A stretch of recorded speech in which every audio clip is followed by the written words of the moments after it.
Hello friend, मैं प्रवीण कुमार। स्वागत है आपका अपने चैनल मोटिवेशनल शिक्षक में।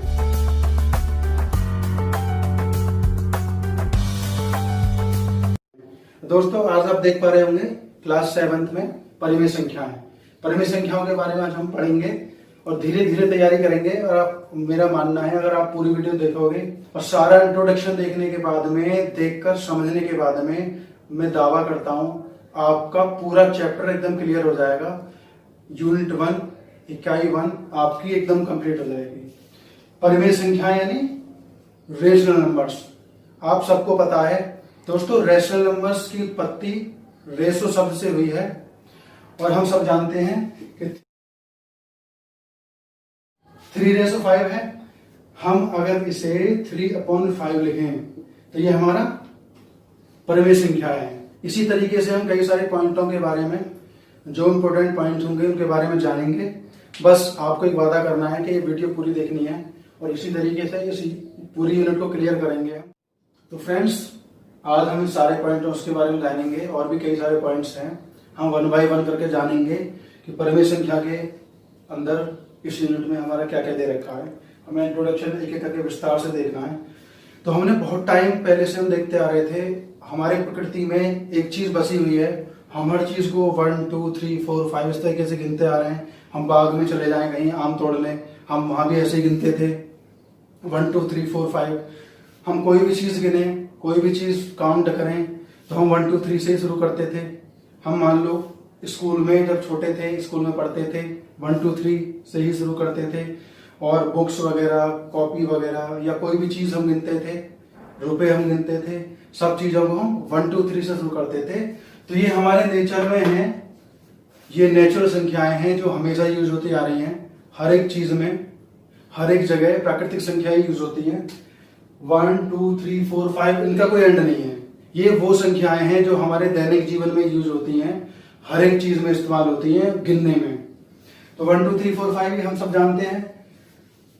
जब जीरो की खोज हुई, जीरो की खोज होने के बाद में हमारे जीरो और जुड़ गए यहाँ, तो ये हमारी पूरी संख्या हो गई, पूर्ण। तो हम देखते हैं पूर्णांक। ये वो सब समूह हैं जो प्लस और माइनस में होते हैं। जैसे कि हम देखते हैं, कोई भी नंबर हम एग्जांपल ले लेते हैं, कोई भी हम उदाहरण लेते हैं, जैसे कि प्लस का 1 हुआ, ये हमारा पूर्णांक है। और अगर हमारा प्लस का 5 हुआ या माइनस का 5 हुआ या एक्सेट्रा कोई भी ले लो, प्लस का 2 हुआ, प्लस का 3 हुआ, ये सभी हमारे पूर्णांक हैं। माइनस का भी हो सकता है, माइनस का 3 भी हो सकता है। ये सभी हमारे पूर्णांक हैं। वो समूह जो प्लस या माइनस के ग्रुप में आता हो, वो सभी हमारे पूर्णांक कहलाते हैं। ये सभी पूर्णांक, ये हमने तीनों स्टेप पढ़े हैं। इनका परिमेय संख्या में बहुत बड़ा रोल है। ये सारे ऐसे हैं जो परिमेय संख्या में यूज हुई। तो इन सभी प्राकृतिक, पूर्ण और पूर्णांक, इन सबका कहीं ना कहीं इसके साथ में सीधा सीधा संबंध है। वो मैं बताऊंगा कैसे। तो हम कुछ परिमेय संख्याओं के उदाहरण लेते हैं। रेशो शब्द से इसका निर्माण हुआ। रेशो यानी अनुपात, इसे हम हिंदी में अनुपात बोलते हैं।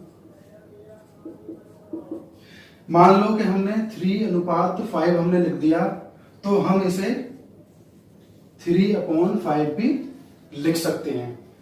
और परिमेय संख्याएं, ये वो सभी संख्याएं होती हैं जो P/Q के रूप में व्यक्त की जाती हैं। अब P/Q होता क्या है? सीधा सीधा अपॉन में 2/3। कोई भी संख्या जो अपॉन में हम व्यक्त कर पा रहे हैं, 1/2 हो गया, 3/1 हो गया, या कोई भी जितनी भी हम अपॉन में व्यक्त कर सकते हैं P/Q के रूप में, वो सभी परिमेय संख्याएं होती हैं। फ्रेंड्स, परिमेय संख्या के बारे में फिलहाल हम इतना ही जानते हैं कि ये वो संख्याएं होती हैं जो P/Q के रूप में व्यक्त की जाती हैं, जितनी भी अपॉन में आती हैं। जैसे कि 3/5 लिख सकते हैं हम 3/5 को। इसी तरीके से जितनी भी अपॉन में संख्याएं लिखी जाती हैं P/Q के रूप में, वो सभी परिमेय संख्याएं होती हैं। भिन्न जो होती है हम देख लेते हैं। ये सभी भिन्न हैं, ये भी भिन्न है, ये भी भिन्न है, ये भी भिन्न है। भिन्न हमेशा अंश और हर को मिलाकर बनती है, अंश और हर। और हमेशा अंश या हर इन दोनों में हमें ये ध्यान रखना है कि अंश और हर दोनों प्लस में हो, क्योंकि कभी भी भिन्न ऋणात्मक में नहीं होती है और हर एक भिन्न परिमेय संख्या होती है। जितने भी भिन्न होती हैं सभी परिमेय संख्या होती हैं, लेकिन सभी परिमेय संख्याएं भिन्न नहीं होती, क्योंकि परिमेय संख्याएं हमारी माइनस में भी हो सकती हैं। माइनस का 2/5 ये एक परिमेय संख्या है, लेकिन भिन्न नहीं है। ये हम धीरे धीरे ये पॉइंट में डिस्कस करेंगे। तो भिन्न हमेशा अंश और हर को मिलाकर बनती है, मिलाकर बनेगी, जैसे कि 1/2। अगर हम देखें 2, तो फ्रेंड्स 2/3 यानी 2/3 को अगर हम समतुल्य बनाते हैं तो हमको बराबर नंबर से गुणा करनी होगी। तो सबसे पहले हम 2 से गुणा करेंगे तो इसका 4/6 आ जाएगा। तो 2/3 का जो अगला समतुल्य है वो 4/6 है, और अगर हमें उससे अगला लेना है तो हमें 3/3 की गुणा करनी पड़ेगी। 3/3 मतलब किसी बराबर नंबर में, तो इसका आएगा 2 तिया 6, 3 तिया 9। इस तरीके से हम कितने भी नंबर समतुल्य में बना सकते हैं। हम 1 से शुरू करेंगे या 0 से शुरू करेंगे, और अनलिमिटेड कितनी भी प्राकृतिक संख्याओं से हम गुणा कर सकते हैं इस तरीके से, और समतुल्य बना सकते हैं। समतुल्य का हमारा क्लियर है। सरलतम रूप वह रूप है, सरलतम रूप वह रूप है संख्या का छोटे से छोटा रूप। जैसे कि कोई भी हम संख्या लें 18/6, तो 6 कम 6 हो जाएगा, 6 तिया 18 हो जाएगा। तो इसका जो आंसर आएगा हमारा वो आएगा 3।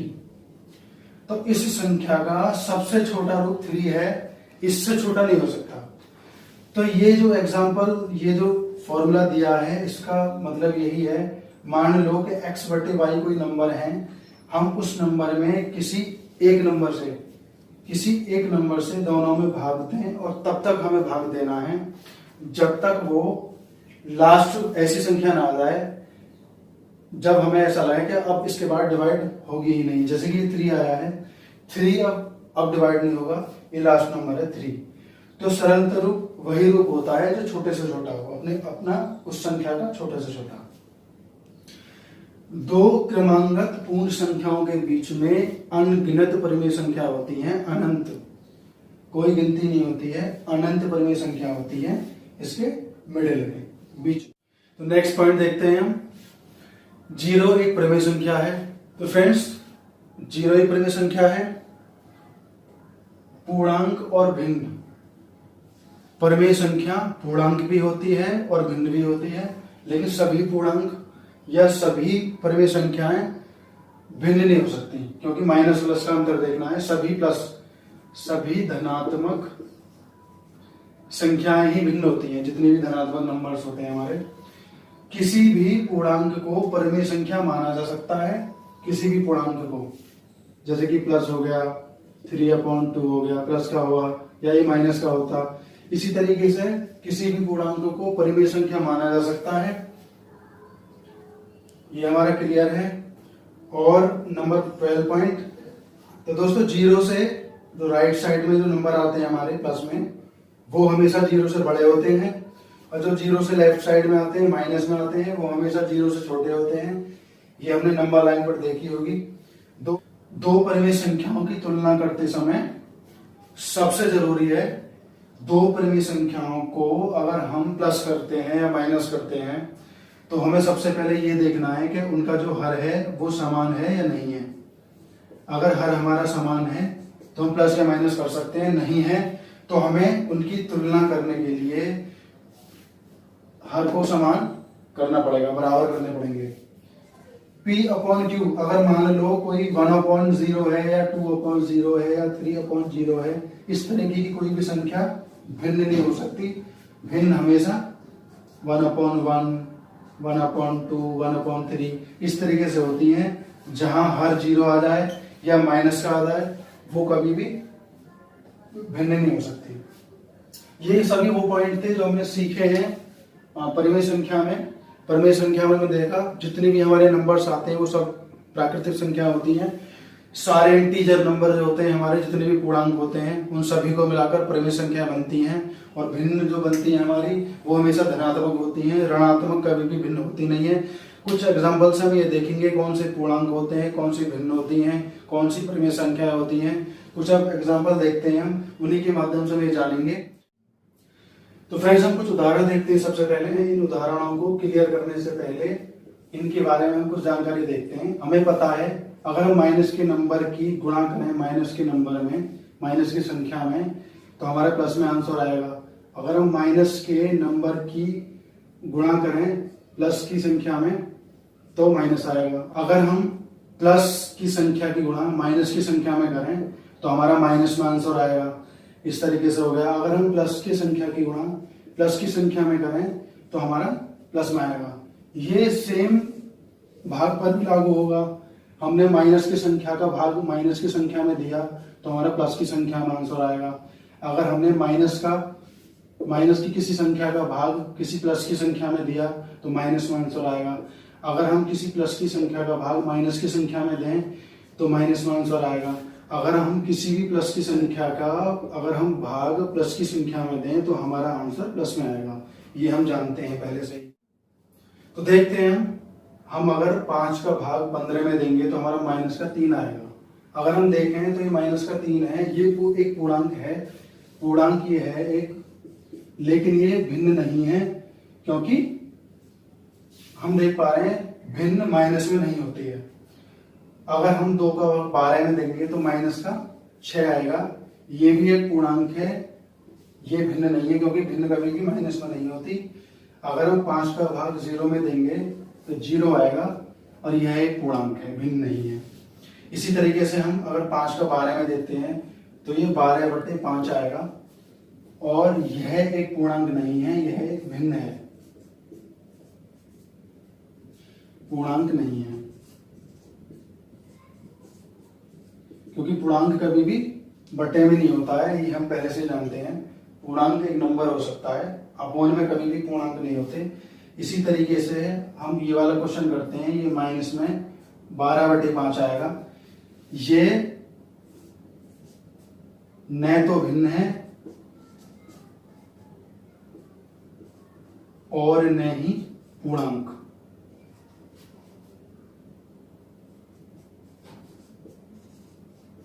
क्योंकि कभी भी पूर्णांक बटे में नहीं होते हैं और भिन्न कभी भी माइनस में नहीं होती है, इसलिए ना तो ये भिन्न है ना ही पूर्णांक है। अगला नंबर देखते हैं हम, -13/3। यह भी हमारा ना तो पूर्णांक है और ना ही भिन्न। इस तरीके के काफी सारे एग्जाम्पल हो सकते हैं जिन्हें हम देख सकते हैं करके, आप भी प्रैक्टिस कीजिएगा। तो इसी तरीके से इंटीजर नंबर वगैरह ये सब हमने देखे। इंट्रोडक्शन को दोबारा से समझने के लिए आप दोबारा से रिवाइंड वीडियो करके देख सकते हैं।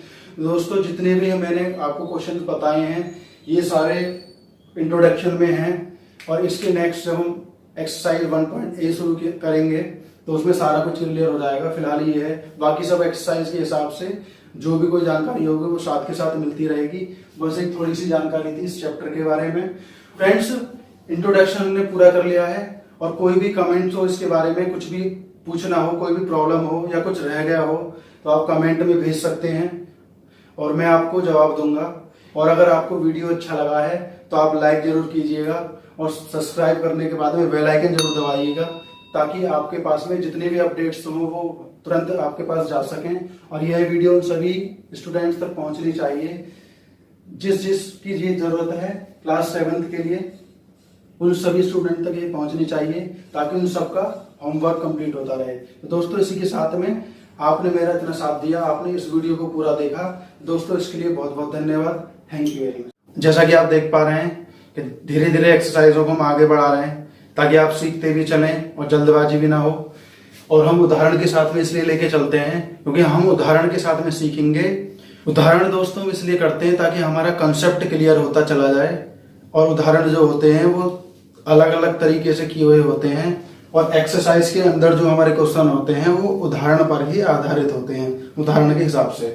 तो हम उदाहरण लेकर चलते हैं। सबसे पहले हम देखते हैं उदाहरण नंबर 1।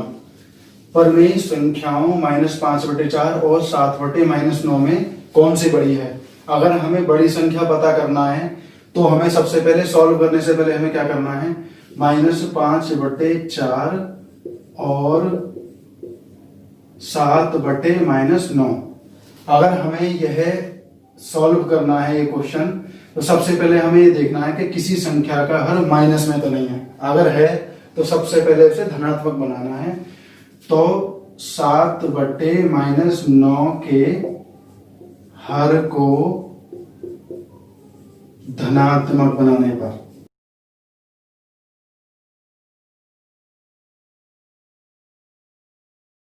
क्योंकि जब कन्वर्ट कर दोगे तो वो एग्जामिनर समझ जाएंगे कि हाँ इन्होंने कर दिया है। जैसे कि हम इसे देखते हैं, 7/-9 गुणा -1। मैंने पहले भी आपको बताया था कि किसी भी संख्या का अगर हम मान वही चाह रहे हैं, यानी मान हमारा 9 ही होना चाहिए, लेकिन चिन्ह बदल जाए तो हमें 1 की गुणा करनी है, तो -1 की करेंगे, -1 के ऊपर भी हो जाएगी, तो यहाँ आ जाएगा -7 और यहाँ आ जाएगा 9। अब हमारा ये तैयार है सॉल्व होने के लिए। तो हम यहाँ उतारते हैं इसे, -5/4 और 7/, नया नंबर हमारा क्या आया है, -7/9। अब इसे सॉल्व करेंगे क्रॉस मल्टीप्लाई से, तिरछी गुणा करके। तो हम करेंगे 5 के 9 में, -5 × 9 बराबर 9×5 = 45, माइनस का 45। अब हम इससे इसमें करते हैं 4 × -7, 4 7 28, माइनस का 28। जैसा कि हम सभी जानते हैं जो माइनस के नंबर्स होते हैं वो प्लस के नंबर्स से अपोजिट चलते हैं। जैसे कि 28 प्लस के नंबर में 45 से छोटा है, लेकिन माइनस के नंबर में अगर देखेंगे तो हम 28 -28 माइनस के 45 से बड़ा है। अगर हम माइनस के फॉर्म में देखें तो होता है, जैसे कि मान लो 28 अगर हमारे प्लस में होता और 45 भी हमारा प्लस में होता, तब हमारा इस कंडीशन में 45 बड़ा होता, लेकिन यहाँ माइनस में है इसलिए हमारा 28 यहाँ पर बड़ा है। तो हम यहाँ इस तरीके से लिख सकते हैं 45 - 28। तो हमारा बड़ा है इसमें, अर्थात हम इसे अर्थात में करके लिख सकते हैं। पहला नंबर हमारा क्या है, -45, दूसरा क्या है हमारा -28, अर्थात -4 5/4 बड़ा है -7/9, इससे ये बड़ा है। तो इस तरीके से हम इसे सॉल्व कर सकते हैं। नेक्स्ट एग्जांपल पर चलते हैं। तो फ्रेंड्स उदाहरण नंबर 2 देखते हैं। उदाहरण नंबर 2 में हम देखेंगे, इसमें कुछ नया तरीका हम देखेंगे, शॉर्ट में भी हम कर सकते हैं। परिमेय संख्याओं 6/-5 और -7/-6 में कौन सी बड़ी है। अब हम इसमें देख रहे हैं 6/-5, इसका हर हमारा माइनस का है, और -7/-6, तो इसका हर भी हमारा माइनस का है। तो सबसे पहले हम क्या करेंगे, इन दोनों के हरों को हम धनात्मक बना लेंगे। 6/-5 और लिखेंगे, और -7/-6 के हरों को धनात्मक बनाने पर, इतना तो हम करेंगे। तो अगर हम इसे धनात्मक बनाएंगे 6/-5 गुणा -1, हमें मान वही रखना है लेकिन चिन्ह बदलना है, तो -1 की गुणा करेंगे, और -7/-6 गुणा -1 गुणा -1।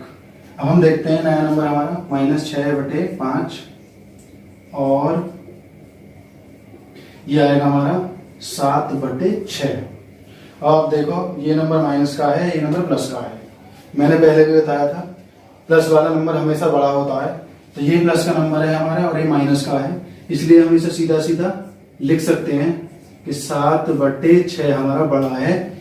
रीजन मैं बता रहा हूं क्योंकि प्लस में है और ये माइनस में है, तो प्लस का नंबर हमेशा बड़ा होता है माइनस के नंबर से। तो ये माइनस का नंबर है, ये हमारा छोटा ही रहेगा, बड़ा माना जाएगा हमारा 7/6। तो हम इसे सीधा सीधा लिख सकते हैं, लेकिन सबसे पहले हमें हर को धनात्मक बनाना पड़ेगा। यह एग्जाम्पल इसी तरीके से होगा। तो फ्रेंड्स 2 एग्जाम्पल काफ़ी हैं एक्सरसाइज को समझने के लिए। अब हम एक्सरसाइज पर आते हैं। आपकी मर्जी है, किसी भी तरीके से कर सकते हैं। सबसे पहला तरीका क्रॉस मल्टीप्लाई कर सकते हैं, दूसरा तरीका एलसीएम लेके कर सकते हैं। दोनों तरीके से हम करेंगे। सबसे पहले किसी भी क्वेश्चन को सॉल्व करने से पहले हमें ये देखना है कि उसके हर समान है या नहीं है। अगर समान है तो उसे हमें डायरेक्ट उसका आंसर लिख सकते हैं, जैसे कि कै।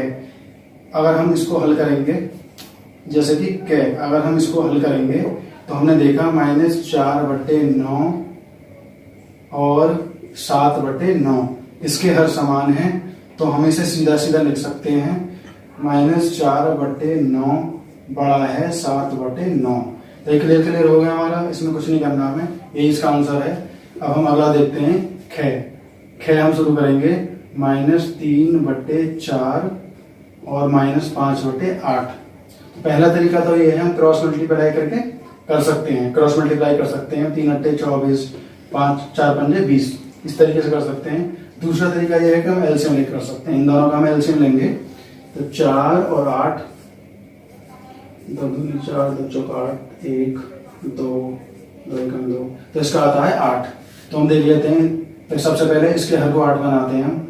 -3/4 गुणा 2, 2 की गुणा करनी है 8 बनाने के लिए, ऊपर भी 2 की। यहाँ करते हैं -5/8। ये हमारा 8 है ही, इसलिए हम 1 की गुणा करेंगे बस, क्योंकि पहले से 8 है। 3 दूनी 6 हो गया, माइनस का 6, 4 दूनी 8 हो गया, 8 आ जाएगा। अब इसे देखते हैं हम -5/8।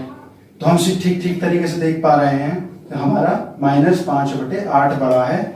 जो माइनस के नंबर में छोटा होता है वही बड़ा माना जाता है। तो इसमें हमारा आंसर होगा -6/8 -5/8। तो हम इसे लिख सकते हैं अर्थात करके और करके हम लिख सकते हैं इसे इस तरीके से भी। ये क्वेश्चन उतारेंगे हम पहले। -3/4 बड़ा है, इससे बड़ा है -5/8, इससे ये बड़ा है। इस तरीके से यह सॉल्व हो जाएगा। तो नेक्स्ट क्वेश्चन देखते हैं हम।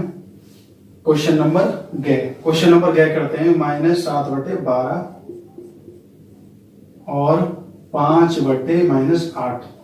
इसे हल करने से पहले हम देखेंगे कि हर इसका प्लस है, इसका माइनस है, तो हमें यह माइनस पहले प्लस में करना है। तो उसके लिए हमें माइनस के 1 की गुणा करनी है, जो कि हमें पता है पहले से ही। -1 की गुणा करनी है तभी प्लस में होगा। तो ये आ जाएगा 7/12 आ ही जाएगा। ये आएगा -5 और नीचे आएगा 8। अब हम इसी क्रॉस मल्टीप्लाई कर सकते हैं या एलसीएम लेके भी कर सकते हैं। पहले मैंने एलसीएम से बताया था, अब हम क्रॉस मल्टीप्लाई करते हैं। -7 × 8 बराबर 7 × 8 56, माइनस का 56 आएगा। 12 गुणा माइनस का 5, 12 × 5 60 आएगा, माइनस का 60 आएगा। तो इसमें हम देख पा रहे हैं ये माइनस का 56 है और ये माइनस का 60 है। माइनस का नंबर जो छोटा होता है वही बड़ा माना जाता है। तो हम इसमें इस तरीके से लिखेंगे -56 बड़ा है -60 से, और -7/12 बड़ा है 5/-8 से। इस तरीके से सॉल्व होगा। ये सिंपल तरीका है। और अब हम घ करते हैं। ये सारे इसी तरीके से होंगे, बस एक स्टेप हमारे समझ में आना चाहिए कि हमें क्रॉस मल्टीप्लाई से करना है या हमें एलसीएम लेके करना है। ये किसी भी तरीके से कर सकते हैं। क्वेश्चन नंबर घ देखते हैं। -5/9 और ये हो गया -3/-13। आगे बढ़ने से पहले हम देखेंगे इसका हर धनात्मक है, इसका ऋणात्मक है, माइनस में है, तो हमें सबसे पहले धनात्मक बनाना है। तो धनात्मक बनाने के लिए हमें वही स्टेप लेना है, माइनस के 1 की गुणा करनी है। दोनों में करनी पड़ेगी, क्योंकि अगर हम नीचे की में कर रहे हैं तो ऊपर भी करनी पड़ेगी। तो हमारा यहाँ चिन्ह परिवर्तन हो जाएगा। ये हमारा प्लस का 3 आएगा ऊपर और नीचे हमारा 13 आ जाएगा। अब हम इसे कर सकते हैं, तो हम करते हैं -5 × 13 बराबर 13 × 5 65 आएगा, माइनस का 65 और 9 × 27, तो 9 × 3 बराबर 27। इस तरीके से हो जाएगा। अब हमारा ये माइनस में है, ये प्लस में है, तो हमारा प्लस का ही बड़ा माना जाएगा। तो यहाँ आएगा -65, 27 बड़ा है हमारे इससे। या हम इसे इस तरीके से भी लिख सकते हैं, -5/9 से बड़ा है, -3/-13 इससे बड़ा है। तो फ्रेंड इसी तरीके से होगा। और मैंने 1b में भी बताया था कि हमने ये a/b मान लिया, ये c/d मान लिया, a गुणा b, b गुणा c, इस तरीके से हम इसे सॉल्व करेंगे। तो मैंने ज्यादा लंबा नहीं करके आपको शॉर्ट में समझा दिया है। 1b में एक्स्ट्रा आराम से एक्सप्लेन करके समझ सकते हैं। 1b को जब देख लोगे, समझ लोगे, तो 1c का यह फॉर्मूला बड़े आसानी से समझ में आ जाएगा। तो हम नेक्स्ट क्वेश्चन करते हैं, ठीक है। तो क्वेश्चन नंबर 2 शुरू करते हैं। क्वेश्चन नंबर 1 में हमने देखा था बड़ी संख्या पूछ रहा था, इसमें पूछ रहा है इनमें से कौन सी परिमेय संख्या ऐसी है जो छोटी है, कौन कौन सी इनमें से छोटी है। तो हम देखते हैं, सबसे पहले ये वाली पेयर देखते हैं हम, इस वाले जोड़े में कौन सी छोटी है। -4/9 और 5/-9। तो हम इसके हर को धनात्मक बनाएंगे, ये हमारा है पहले से ही। तो हम इसे धनात्मक बनाएंगे, माइनस के 1 गुणा करके, माइनस 1 गुणा हम यहाँ भी करेंगे। तो ये आएगा -4/9, ये तो ऐसे याद आएगा, और ये आएगा -5 और ये आएगा प्लस। हमारा साइन यहाँ बदल चुका है, दोनों धनात्मक में है। अगर हम माइनस के हिसाब से देखें तो हमारा माइनस का 4 बड़ा है, और अगर हम बिना साइन के देखें तो हमारा 5 बड़ा है। लेकिन हम इसमें छोटा नंबर हम कौन सा देखेंगे, माइनस के हिसाब से। माइनस का जो नंबर होता है उसकी वैल्यू कम होती है। तो -4/9 बड़ा है हमारा, और -5/9 हमारा छोटा है। या हम इस तरीके से भी इसे लिख सकते हैं, -4/9 5/-9, जो कि हमारा क्वेश्चन है। इस तरीके से साइन लगेगा, मुंह खुला हुआ लगेगा हमारा बड़े की तरफ, और मुंह बंद लगेगा छोटे की तरफ। नेक्स्ट करते हैं 6/11 -7/-11। इसमें हम देख रहे हैं, सबसे पहले हमें हर समान करने से पहले हमें देखना है कि प्लस कोई ऋणात्मक में तो नहीं है। तो ऋणात्मक में है, तो सबसे पहले हम इसे धनात्मक में बनाएंगे। तो माइनस के 1 की गुणा करेंगे इसके हर में। हर हमारा धनात्मक होना चाहिए, अंश हमारा ऋणात्मक में हो, कोई फर्क नहीं पड़ेगा, लेकिन हमें सिर्फ नीचे वाला देखना है, हर। तो हमारा हर प्लस करने के लिए हमें माइनस के 1 की गुणा करनी पड़ेगी। तो देखते हैं, 7 आएगा वो भी प्लस का, 11 आएगा वो भी प्लस का। और अब हम हर देखेंगे तो हर इसके समान है। तो हर समान है तो हमें हर समान नहीं करने हैं, क्योंकि पहले से ही है। तो हमारा इसमें सीधा सीधा हम देख पा रहे हैं 6/11 और 7/11। 6/11 इससे छोटा है 7/11 से।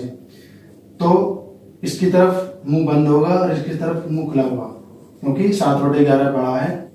या 6/11 मुंह खुला हुआ होगा, जो नंबर बड़ा है हमारा -7/-11। तो ये इस तरीके से हमने लिख दिया है। हम नेक्स्ट करते हैं 16/-7, ऋणात्मक में है। अगला देखते हैं 3।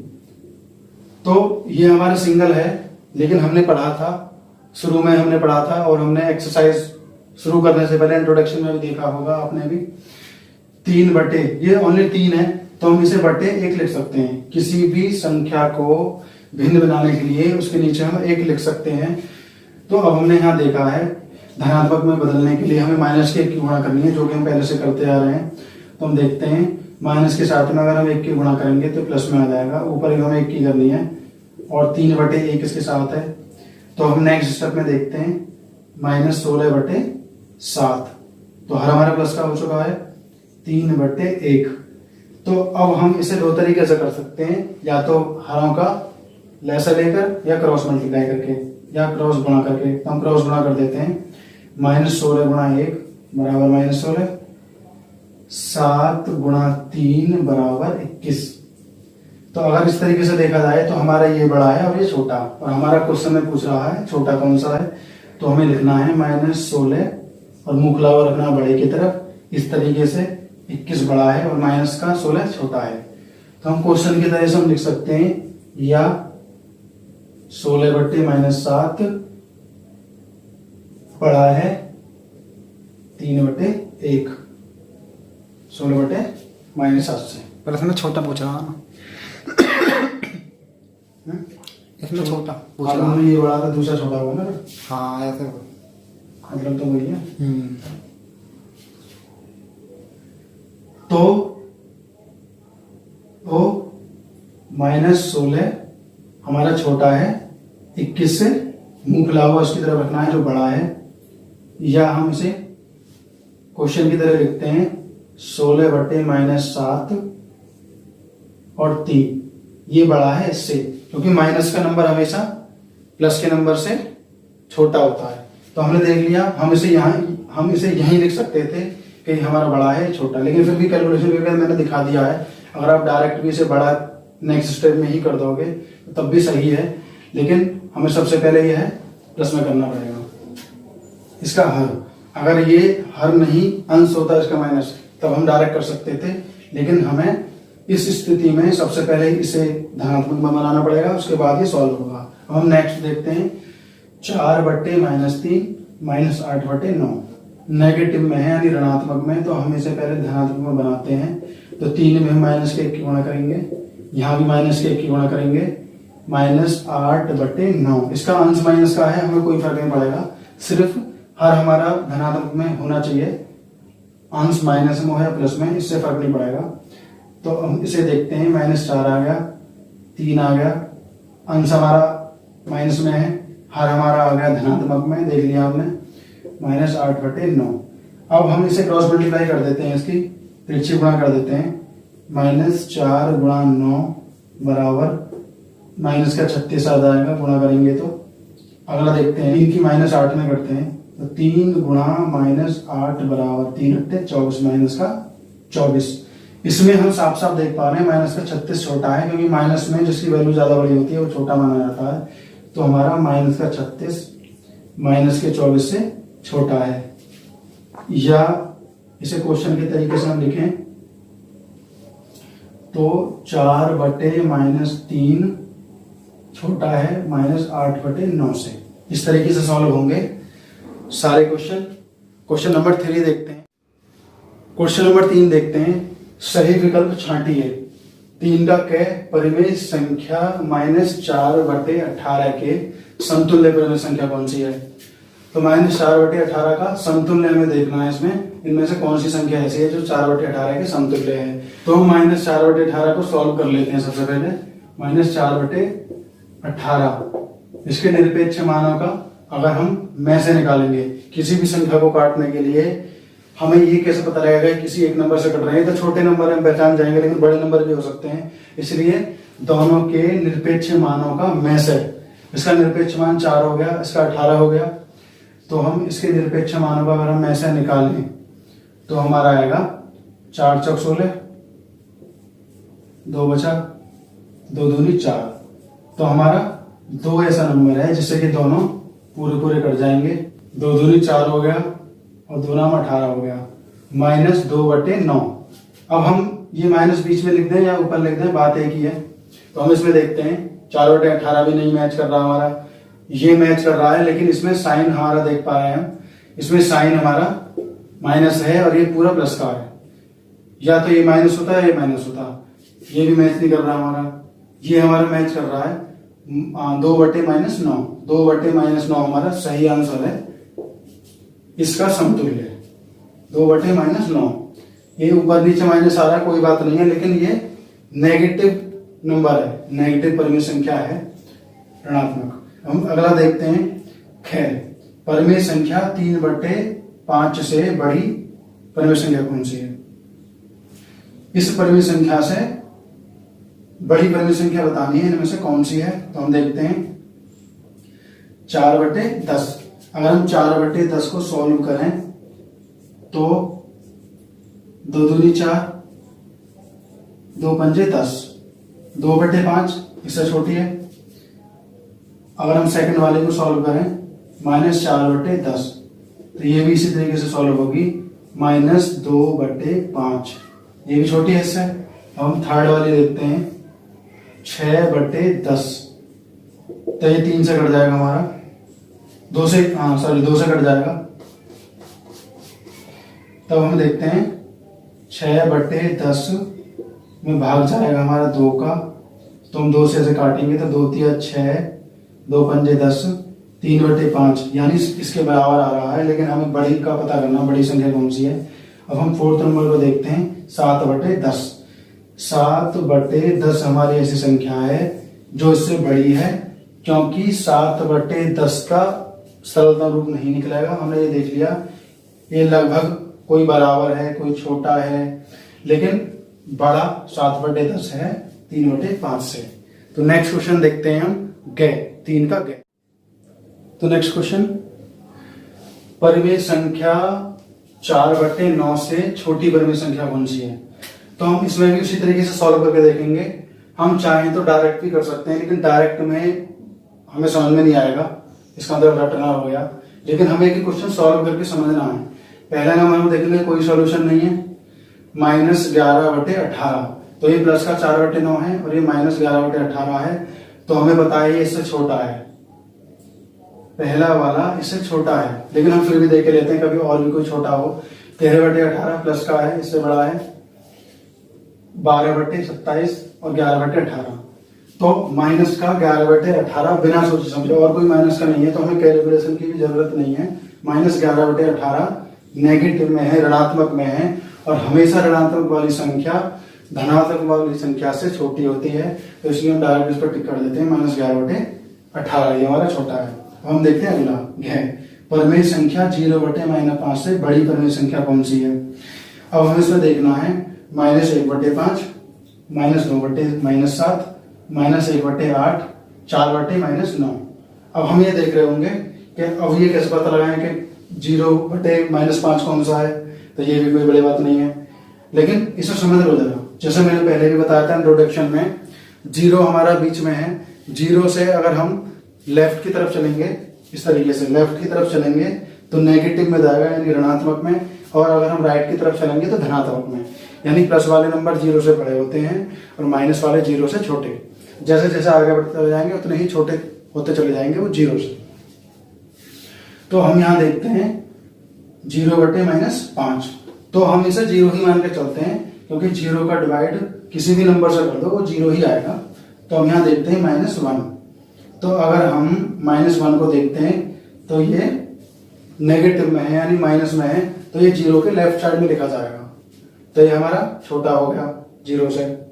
-2/-7, तो -2/-7 को हम देखते हैं, माइनस से माइनस हमारा कट गया, तो हमारा 2/7 प्लस का है, ये हमारा 0 से बड़ा है। बाकी सब, ये भी माइनस का है हमारा, ये भी माइनस का। जितने भी माइनस के नंबर हैं हमारे वो हमेशा लेफ्ट में ही आएंगे। तो 0 से जितने भी लेफ्ट में आ रहे हैं वो सभी छोटे हैं, और जो भी राइट में आएंगे वो सभी बड़े हैं। तो -2/-7 को जब हम काट कर साइन इसके प्लस कर लेंगे, 2/7 इसका रियल वो है, इसका आंसर। तो इसका सेकंड ऑप्शन सही है, इसका आंसर है 2/7। -2/-7 इसका सही आंसर है, गै। इसी तरीके से हम सॉल्व करेंगे समझ के ठीक तरीके से। तो नेक्स्ट क्वेश्चन देखते हैं, क्वेश्चन नंबर 4। तो क्वेश्चन नंबर 4 करते हैं हम, खाली स्थान भरिए। खाली स्थान किस तरीके से भरेंगे हम? जिसकी तरफ मुंह खुला हुआ है वो बड़ा है, जिसकी तरफ मुंह बंद है वो छोटा है, और जो दोनों बराबर निकलाते हैं उनमें बराबर का साइन आएगा। ये तीनों साइन हमारे अलग अलग। तो सबसे पहले हम कै करते हैं। कै में हम देखते हैं -4/7 और 6/13। हम इसे सीधा सीधा ही लिख सकते हैं, इसमें 6/13 हमारा बड़ा है, ये बराबर नहीं है, 6/13 हमारा बड़ा है, क्योंकि माइनस का है और ये 6/13 प्लस का है। तो प्लस से हमेशा माइनस का छोटा होता है, तो हमने देख लिया पहले भी। अब हम अगला हल करते हैं, खे। यहां हम क्रॉस मल्टीप्लाई कर देंगे, तिरछी गुणा, -4/7 बराबर माइनस का 28 आ जाएगा। अब हम करेंगे 5 गुणा -5, तो इसका आ जाएगा -25। मतलब -25 हमारा बड़ा है और -28 हमारा छोटा है। तो इसका मतलब हम इसे इस तरीके से लगा देंगे, इस साइन को खुला रखेंगे हम -5/7 की तरफ, क्योंकि -5/7 हमारा बड़ा नंबर है। हम नेक्स्ट देखते हैं हम गए, और सबसे पहले हम हर देखते हैं इनके, ये प्लस है ये माइनस है, तो हमें सबसे पहले इसका हर प्लस में करना है, धनात्मक में बनाना है। तो धनात्मक में बनाने के लिए वही नियम हमें अपनाना है, माइनस के 1 की हमें गुणा करनी है दोनों में, -1 -1। तो हमारा आ जाएगा 7/8, -7/8, और ये आ जाएगा माइनस का 21/24। तो हमारा हर धनात्मक में हो चुका है। अब हम इसमें तिरछी गुणा कर देंगे जैसे कि हम पहले से करते आ रहे हैं। -7 गुणा 24, 7 चौक 28, 7 दूनी 14 और 2 16, माइनस का 168 आ जाएगा। अब अगली कैलकुलेशन देखते हैं हम। 8 गुणा -21, 8 एकम 8 आ जाएगा। 8 दूनी 16, 16 का 16 आ जाएगा, वो भी माइनस का। अब हम देखते हैं ये दोनों बराबर हैं, तो हम इन दोनों के बीच में बराबर का चिन्ह लगा देंगे। ये दोनों बराबर हैं। अब हम देखते हैं घ में हम देखेंगे माइनस का 9 और माइनस का 10, इससे ही कट जाएगा। 9/10 हो गया, तो ये 9/10 है और ये 8/9 है। तो हमें इन दोनों में कंपेयर करना है तिरछी गुणा करके। तो हम यहाँ करेंगे 9 गुणा 9 बराबर 81, 9 ने 81। यहाँ करेंगे हम 10 गुणा 8 बराबर 80। तो हमारा 9/10 हमारा बड़ा है 8/9 से, तो इसलिए हमने मुंह खुला हुआ रखा है 9/10 की तरफ। इस तरीके से हमारे क्वेश्चन सॉल्व हो जाते हैं। अब हम देखते हैं दोस्तों नेक्स्ट क्वेश्चन, क्वेश्चन नंबर 5। तो हर को हम प्लस करते हैं। 3/5 -7/10 8/-15। इसमें माइनस के गुणा करेंगे इसे प्लस करने के लिए। कभी भी कोई भी नंबर की तुलना करने से पहले उसका हर हमें धनात्मक में होना हमारा चाहिए। -17/-30 गुणा यहाँ भी माइनस का 1 गुणा यहाँ भी माइनस का 1। तो अब हम इसे अगले स्टेप में लिख देंगे। 3/5 -7/10, हमारा नया नंबर आया -8/15, हमारा यहाँ नया नंबर आया 17/30। अब हम देखते हैं इन सब का लैसे लेते हैं हम इनका। 5, 10, 15 और 30। तो इसका हम सीधे से ले लेते हैं। 2 पंजे 10 हो गया, 15 आ गया।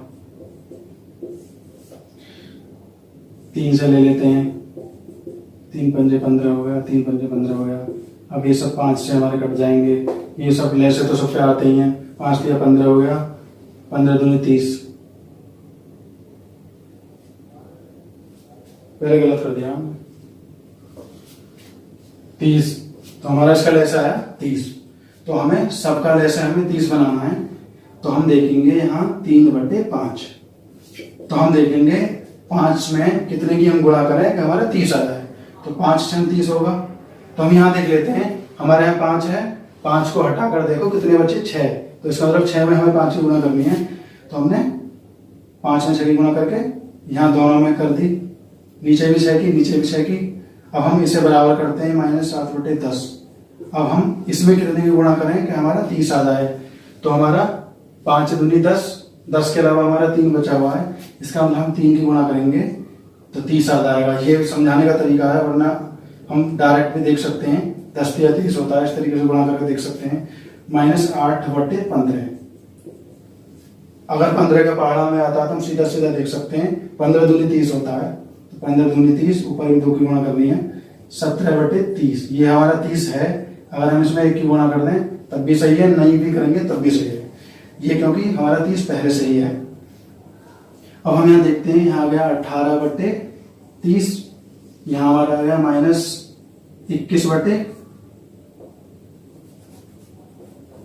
यहाँ हमारा आ गया -21/30, यहाँ हमारा आ गया -16/30, यहाँ हमारा आ गया 17/30। अब हम क्या करेंगे, ये इसके अंश हैं, अंश को हम बढ़ते हुए क्रम में लिखेंगे।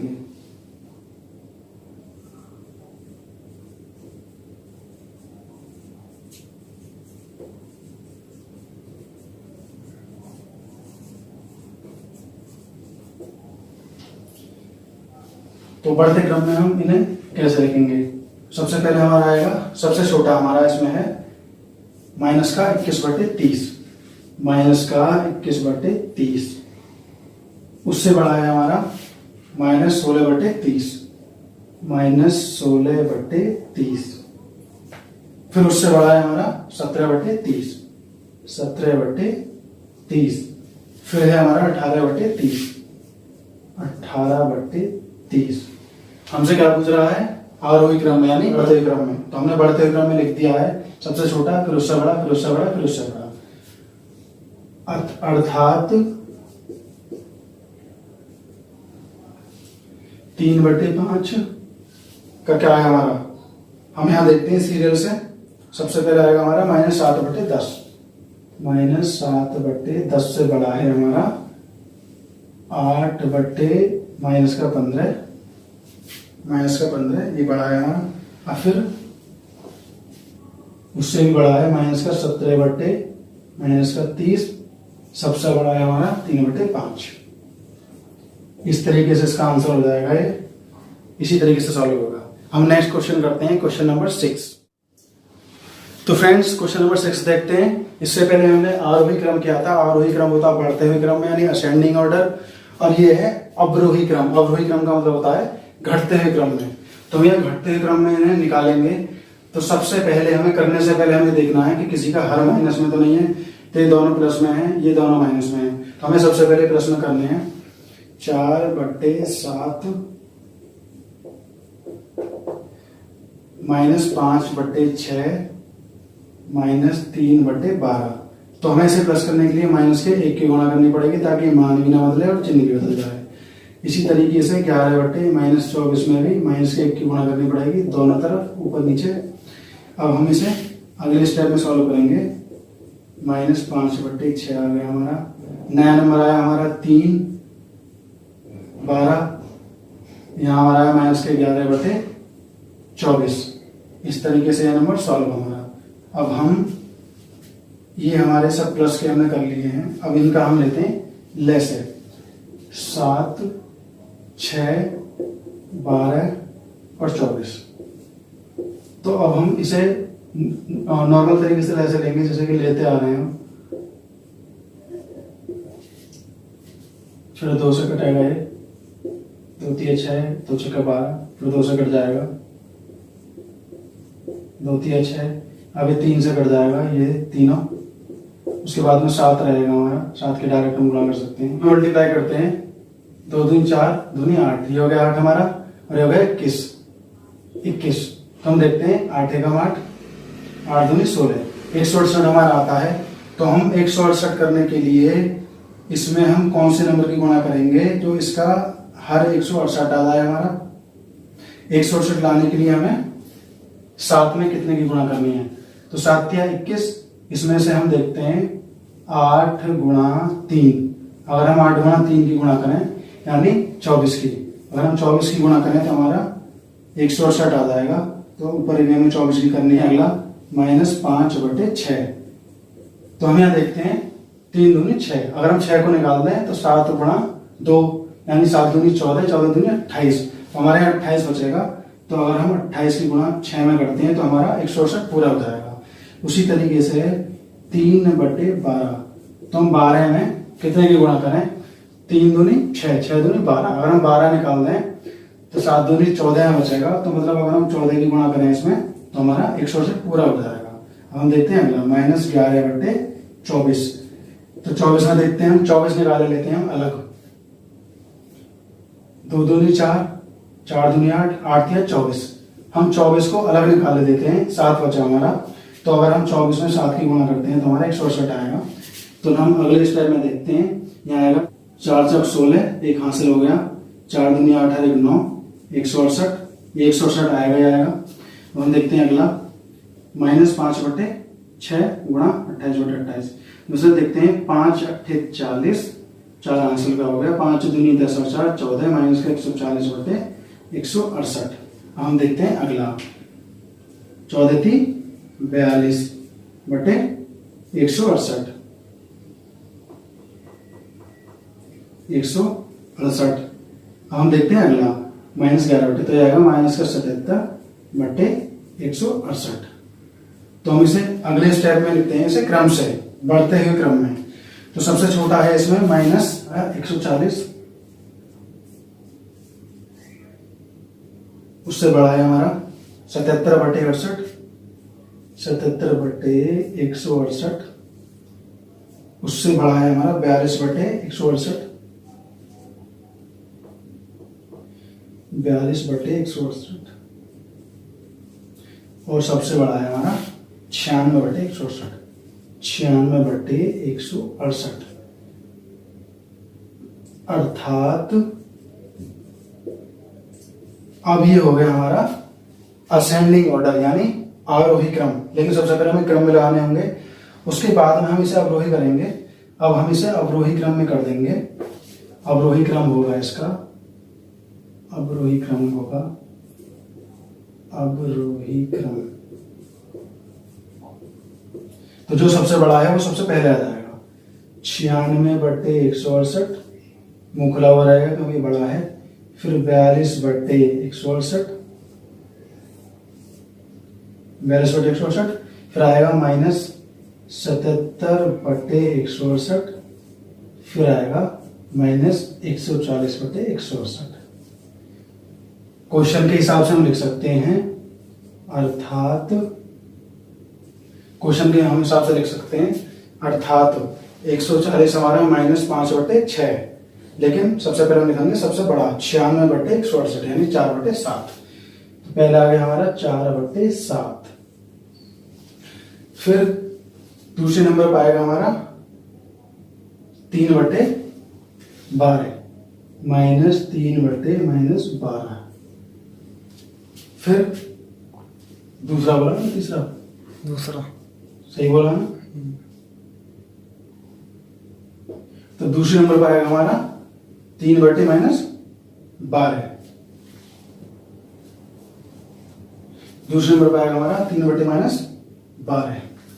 तो -3/-12 हो गया। अब हमारा आएगा -77/68। -77/68 है हमारा 11/-24 का, 11/-24। और हमारा आखिर में बचता है -5/6। ये इसका आरोही क्रम है। तो आशा करता हूं पूरी एक्सरसाइज समझ में आई होगी। थोड़ी लंबी हो गई है, कोई बात नहीं, लेकिन हम किसी चीज को डिटेल में अगर हम देख के समझ कर चलेंगे तो थोड़ी वीडियो लंबी होगी, लेकिन समझ में आनी चाहिए बस हमारे। इसे समझने के बाद में आप बहुत जल्दी कर सकते हो। तो मैं आशा करता हूँ आपको ये वीडियो पसंद आई होगी। और जितने भी लोग ये वीडियो देख रहे हैं, देख पा रहे हैं, सब लोग इस वीडियो को देखकर कमेंट जरूर करना। कोई भी कमेंट सेक्शन में जरूर डालना कमेंट अपना, कोई भी क्वेश्चन हो। और यह वीडियो उन सभी व्यक्तियों तक पहुंचनी चाहिए, उन सभी बच्चों तक पहुंचनी चाहिए, स्टूडेंट तक, जो सभी इस कक्षा में पढ़ रहे हैं यानी 7th क्लास में। और वो सभी जो कॉम्पिटिटर हैं, जो मतलब कंपटीशन कर रहे हैं, प्रतियोगिता कर रहे हैं, उनके लिए भी बहुत अच्छा है अगर वो 6th, 7th और 8th का मैथ अगर क्लियर कर लें, क्योंकि कंपटीशन में 6 से लेकर ही मैथ आता है ज्यादातर। और अगर आपको वीडियो पसंद आई है तो आप लाइक जरूर करना और उन सभी बच्चों तक यह वीडियो पहुंचाना जिनकी यह जरूरत है। कुछ का होमवर्क नहीं हो पाया होगा, कुछ के समझ में नहीं आया होगा, होमवर्क कर लिया यहाँ वहां से देखकर, लेकिन समझ में नहीं आया होगा। तो समझने के लिए थोड़ा देखना जरूरी है, क्योंकि साइंस का नियम कहता है कि किसी भी चीज को अगर हम देखने के साथ साथ सुन भी लें तो वो चीज हमें लंबे समय तक याद रहेगी, जैसे कि हमें स्टोरी रहती है, कहानी। तो उस तरीके से यह है किया हमने। और चैनल को सब्सक्राइब जरूर करें ताकि नए अपडेट आपके साथ में मिलता रहे। और दोस्तों बेल आइकन दबाना बिल्कुल ना भूलें, क्योंकि बेल आइकन की वजह से ही आपके पास में रीसेंट अपडेट पहुंचेगा। जब भी मैं वीडियो डालूंगा तो आपके पास में तुरंत आपके पास में पहुंचेगी और आप तुरंत उसे देख पाएंगे और आगे बढ़ पाएंगे। इसी के साथ मुझे इसी तरीके से चाहिए, हम इसी तरीके से साथ आगे बढ़ते रहेंगे। दोस्तों इसी के साथ थैंक यू वेरी मच। जैसा कि आपने थंबनेल में भी देखा होगा, सिर्फ शॉर्ट ट्रिक से हमारा काम नहीं चलने वाला। अगर हम शॉर्ट ट्रिक भूल जाते हैं, बार बार याद करते हैं, भूल जाते हैं, लेकिन भूलने का क्या कारण है अभी आप ये नहीं समझ पाए होंगे। तो सबसे पहला ये कारण होता है कि हमारा बेसिक मैथ अगर कंप्लीट नहीं है तो हमारी ट्रिकी कभी याद नहीं रहेंगी। हम कितनी से कितनी बड़ी से बड़ी शॉर्ट ट्रिक याद कर लें मैथ की, लेकिन कोई भी हमारी शॉर्ट ट्रिक याद नहीं रहेगी। जो बेस जो होता है हमारा मैथ में, तो हम उस बेस को अगर बनाकर चलते हैं तो उस बेस के आधार पर ही हमारा टोटल मैथ क्लियर हो जाएगा। तो आज हम उसी के ऊपर बात करेंगे। किसी भी मैथ में आपको पता होगा कि कोई भी मैथ अगर कंपटीशन में आता है तो उसमें बेसिक चीजें ही आती हैं। अगर हमें बेसिक चीजों का पता नहीं है तो हम शॉर्ट ट्रिक कैसे याद करेंगे। तो इसलिए हम मैथ बेस पर ही हम बात करने वाले हैं। सारी जितनी भी जानकारियां हैं वो सारी बड़े ध्यान से सुननी है। और सिर्फ 15 क्वेश्चंस मैं दूंगा, और वो भी एमसीक्यू में। और ये उन्हीं सभी के लिए है जो 6th क्लास में है, 7th में है, 8th में है, या किसी भी प्रकार का कंपटीशन दे रहे हैं। उनके लिए मैथ बेस बनाना बहुत जरूरी है। और इस वीडियो को देखने के बाद में मैं आपसे वादा करता हूं कि आप पूरा का पूरा बेस आपका बन जाएगा जिस लेवल पर मैं बनाना चाहता हूं। तो जो टॉपिक हम आज शुरू करने वाले हैं वो है रेशनल नंबर्स। तो शुरू करते हैं फ्रेंड्स हम फ्रेंड्स की तरह पढ़ेंगे, ना कि स्टूडेंट और टीचर की तरह। तो मैं आपको एक बात और बता दूं, जिनसे भी आप मैथ पढ़ते होंगे, जिनसे भी आप तैयारियां कर रहे होंगे, आप उनसे एक बात मालूम करना कि मैथ में सबसे पहले बेस ज्यादा जरूरी होता है या शॉर्ट ट्रिक सीखना बहुत ज्यादा जरूरी होता है। तो सबसे पहले अगर आप ये बात उनसे पूछेंगे तो उनका एक ही उत्तर होगा कि सबसे जरूरी है बेस। अगर आपका बेस मजबूत है तो आप ट्रिकी बहुत आसानी से सीख पाओगे। तो आज हम जो शुरू करने वाले हैं वो है परिमेय संख्याएं। तो आप ध्यान से सुनिएगा।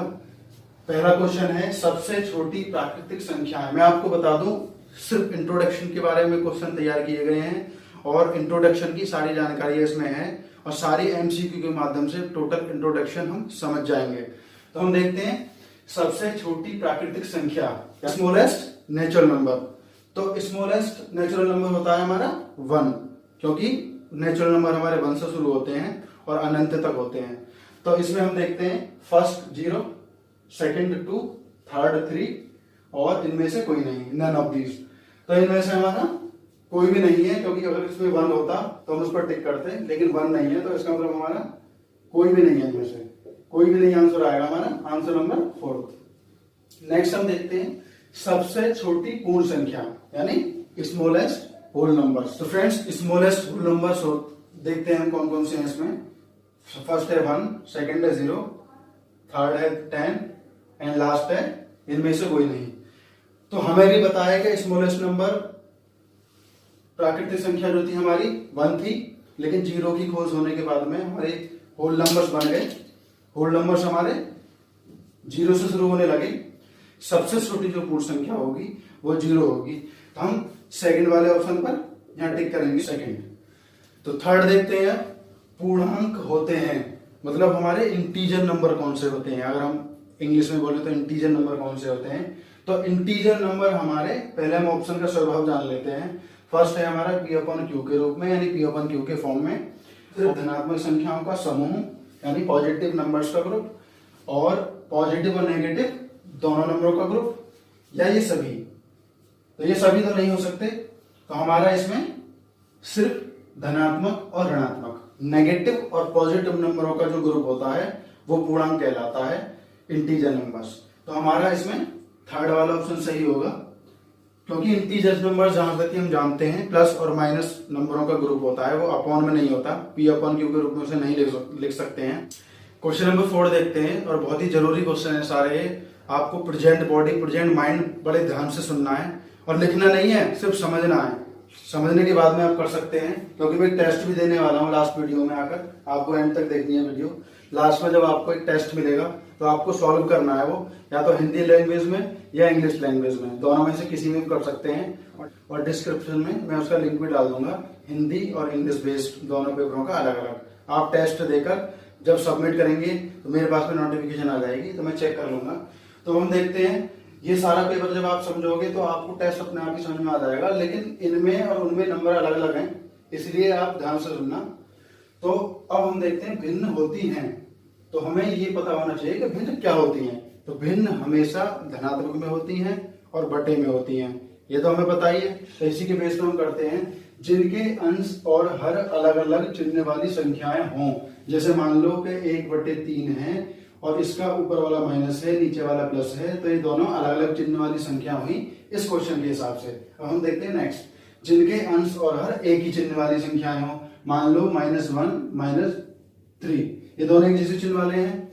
तो ये दोनों, इनमें से कोई नहीं तो बाद में देखेंगे, पहले इन दोनों को चेक करते हैं। अगर हमारा एक माइनस होगा एक प्लस होगा, तो हमारा जाहिर सी बात है इसका आंसर -1/3 ही आएगा। हम नेक्स्ट देखते हैं, इस माइनस से माइनस कट जाएगा, माइनस कटने के बाद में 1/3 रह जाएगा।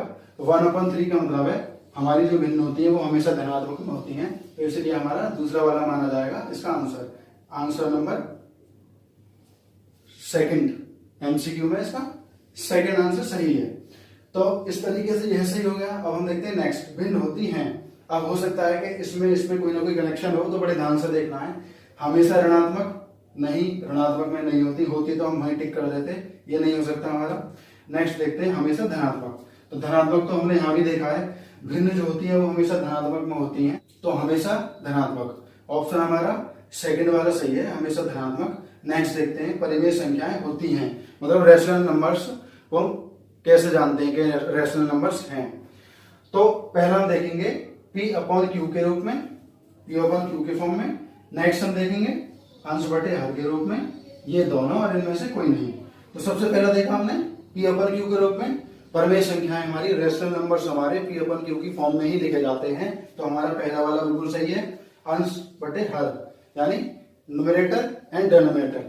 तो जब हम P अपॉन क्यू की फॉर्म में लिखेंगे तो ये P अपॉन क्यू की फॉर्म में ही हुए, बस अंतर इतना है कि लिखने का तरीका दूसरा हो गया है। और ये दोनों, तो हमारा थर्ड वाला सही है आंसर, ये दोनों, क्योंकि फर्स्ट और सेकंड दोनों होंगे, तो ये दोनों आएगा हमारा थर्ड वाला आंसर। तो थर्ड वाला ऑप्शन हमारा सही है। इसी तरीके से और जो आने वाले क्वेश्चन है उन्हें बड़े ध्यान से सुनना है टेस्ट पेपर को क्लियर करने के लिए। तो नेक्स्ट क्वेश्चन पर चलते हैं, क्वेश्चन नंबर 7। तो क्वेश्चन नंबर 7 देखते हैं, परिमेय संख्या नहीं होती हैं। हमें पहले तो ये जाना था कि परिमेय संख्या कौन सी होती है, रैशनल नंबर्स कौन से होते हैं। अब हमें ये देखना है कौन सी नहीं होती हैं, परिमेय संख्या कौन सी नहीं होती हैं। तो P अपॉन क्यू के रूप में तो होती हैं, ये आंसर सही नहीं हो सकता। P अपॉन क्यू के रूप में जहां Q बराबर 0 हो, तो अपॉन में अगर कोई संख्या है और अगर उसका नीचे वाला नंबर 0 है तो वो अपॉन में तो हुई नहीं, क्योंकि वो तो 0 आ जाएगा उसका सारा आंसर। किसी भी संख्या में अगर हम 0 की गुणा करते हैं या 0 का भाग देते हैं तो उसका आंसर 0 ही आएगा। इसीलिए यह हमारा P अपॉन क्यू के रूप में जहां हमारी Q की वैल्यू 0 हो, तो वो हमारी परिमेय संख्या नहीं हो सकती। तो हमारा सेकंड वाला सही है। अब हम देखते हैं नेक्स्ट, -3/2 है, तो -3/2 क्या है, पूर्णांक संख्या है, परिमेय संख्या है, भिन्न है, या इनमें से कोई नहीं है। तो पहला देखते हैं पूर्णांक संख्या है। पूर्णांक संख्या हमने जाना था प्लस और माइनस के नंबरों का ग्रुप होता है, तो बटे में तो होता नहीं है, तो ये तो हो नहीं सकता। अब हम देखते हैं परिमेय संख्या, तो परिमेय संख्या हो सकती है क्योंकि प्लस और माइनस में दोनों में होती है परिमेय संख्याएं, तो परिमेय संख्या हो सकती है। इसका ऑप्शन नंबर सेकंड सही है।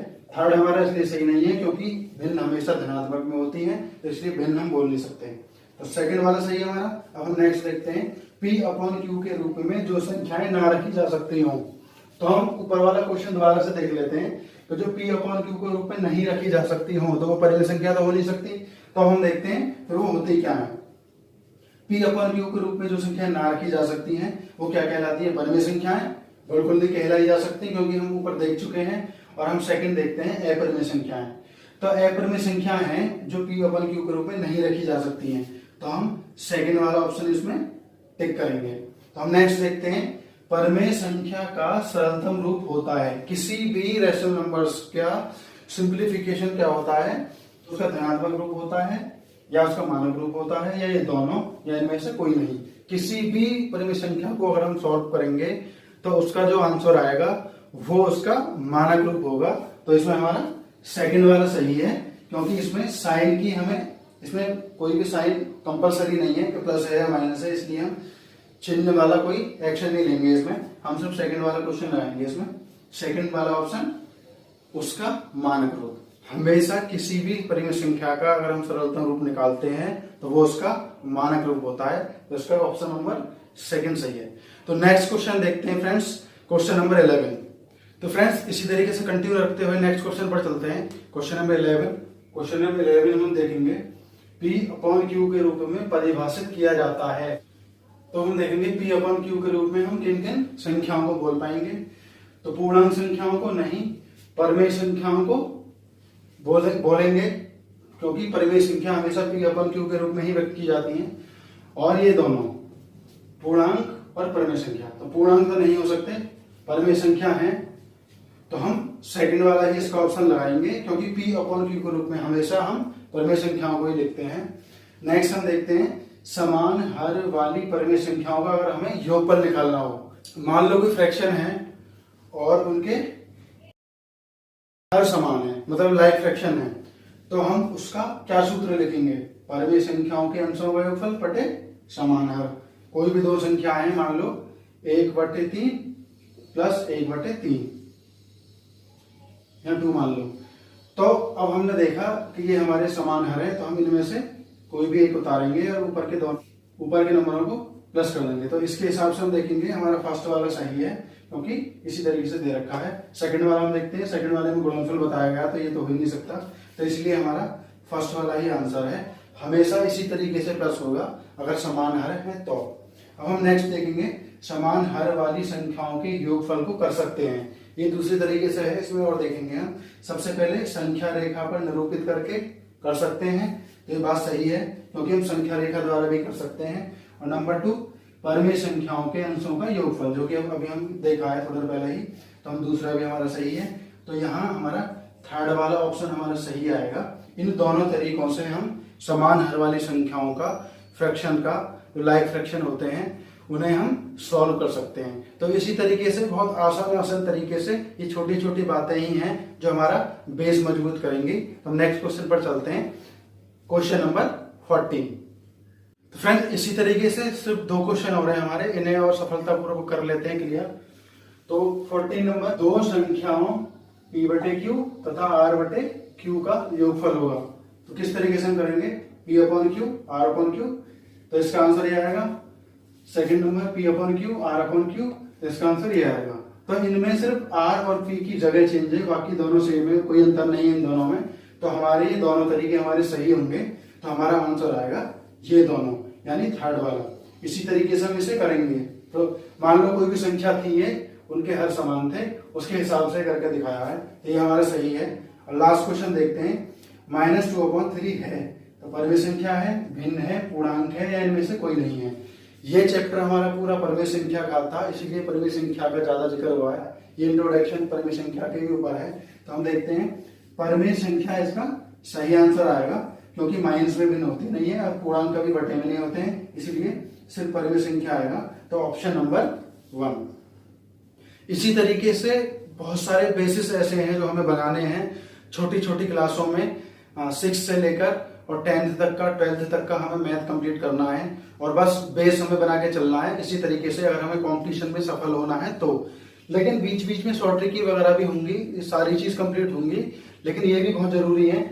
और उन्हीं सभी स्टूडेंट्स से मैं बोलना चाहूंगा जो सीबीएसई बोर्ड में पढ़ रहे हैं या यूपी बोर्ड में पढ़ रहे हैं, उन सभी के लिए भी बहुत जरूरी है, वो भी इसे देखें। उनके लिए तो बहुत ज्यादा जरूरी है, और जो कंपटीशन लेवल पर पढ़ रहे हैं उनके लिए हेल्प करेगा उनका बेस बनाने में। उसके बाद शॉर्ट ट्रिक ही, क्योंकि अगर हमारा बेस मजबूत है तो हम शॉर्ट ट्रिक ही कर पाएंगे। तो मैं आपसे एक बात और बता दूं, वीडियो बनाने में, वीडियो छोटी हो बड़ी हो या कैसी भी हो, वीडियो बनाने में बहुत मेहनत लगती है। तो इसलिए अगर आपका लाइक आएगा, आपका कमेंट आएगा, मुझे बहुत अच्छा लगेगा। अगर आप मेरे चैनल पर नए आए हैं तो आप उसे सब्सक्राइब जरूर करना। सब्सक्राइब करने के बाद में बेल आइकन को जरूर दबाना। बेल आइकन दबाने के बाद में आपके पास में जो भी नई अपडेट होंगी वो आपके पास में पहुंचेंगी। तो फ्रेंड्स, आपने सफलतापूर्वक इस वीडियो को सुना, आपने मुझे पूरा सुना और आपने इतना मेरा साथ दिया, उसके लिए बहुत बहुत धन्यवाद। इसी तरीके से हम साथ बने रहेंगे। नेक्स्ट वीडियो में मिलते हैं friends. Wish you all the best.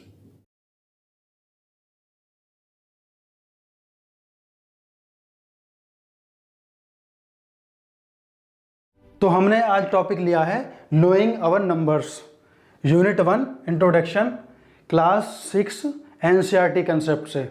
तो हम देखेंगे इसमें अपनी संख्याओं के बारे में जानकारी। तो एमसीक्यू में क्वेश्चन है हमारे। सबसे पहला हम क्वेश्चन देखेंगे, वस्तुओं को गिनना संभव है। हम किसी भी चीज़ को गिनते हैं, कोई भी चीज़ हम गिनेंगे तो वो कैसे संभव है? तो वो कंप्यूटर द्वारा संभव है, या संख्याओं की मदद से, या इन दोनों के द्वारा, या इनमें से कोई नहीं। तो अगर हम इसमें से टॉपिक देखें तो संख्याओं की मदद से हम क्या कर सकते हैं, गिन सकते हैं किन्हीं भी वस्तुओं को। कंप्यूटर तो बाद में आता है, क्योंकि संख्याओं की मदद से ही गिन पाएंगे किसी भी चीज़ को। सेकंड देखते हैं, बड़ी से बड़ी संख्या में अंकों का इस्तेमाल होगा। कितने अंकों का इस्तेमाल होगा? अगर हमसे कोई पूछता है कि हमें ग्रेटेस्ट नंबर बताना है, बस कंडीशन ये है कि वो नंबर बताए गए होंगे, 6 नंबर का बताना है, 7 नंबर का बताना है, 8 नंबर का बताना है, उस तरीके से। तो जितने अंक होंगे, जितने नंबर का मतलब पूछा है, उतनी बार 9 लगाएंगे, यानी 9 लगाएंगे, या 0 से लेकर 9 तक की संख्या लिखेंगे, या 100 या 99। इनमें से हमें देखना है कि कौन सा अंक लिखेंगे। तो मैं आपको बता दूं, बड़ी से बड़ी संख्या अगर हमें लिखनी है तो हमें उतने ही 9 का इस्तेमाल करना पड़ेगा। मान लो कि हमें 5 अंकों की ग्रेटेस्ट नंबर लिखना है, बड़ी से बड़ी संख्या लिखनी है, तो हमें उतने ही 9 लिखने पड़ेंगे, यानी 5 टाइम 9। तो अब हमें क्या करना है, अब हमें फर्स्ट वाला ऑप्शन इसमें लिखना है, जितने अंक हमारे पूछे गए होंगे, जितनी नंबर की संख्या हमारी पूछी गई होगी, उतनी ही बार हमें 9 लगाना है। बड़ी से बड़ी संख्या में हमेशा यही होगा। देखते हैं छोटी से छोटी संख्या में 1 के साथ में कौन सी संख्या इस्तेमाल होगी, मतलब वह संख्या कौन सी होगी, 1 होगी, 2 होगी, या 3 या 0।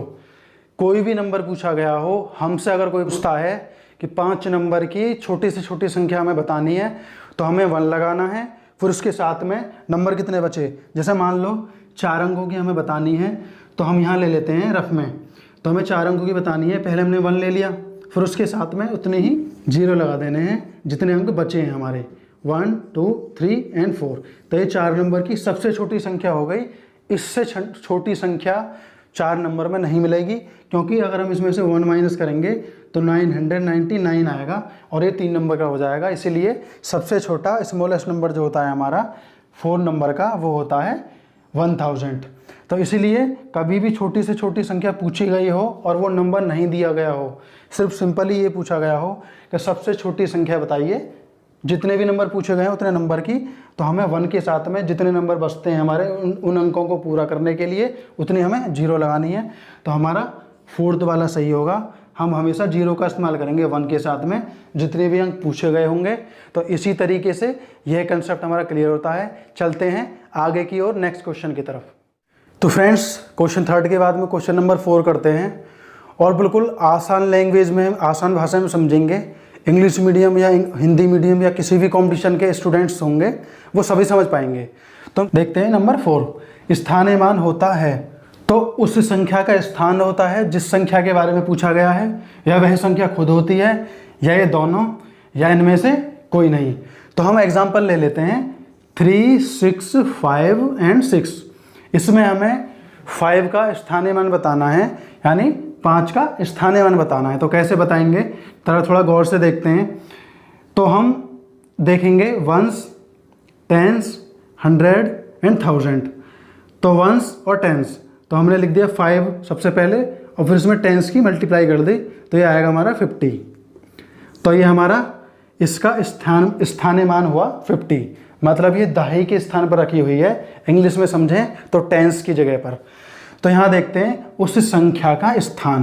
तो सबसे पहले क्या आएगा, उस संख्या का स्थान आएगा, यानी फर्स्ट।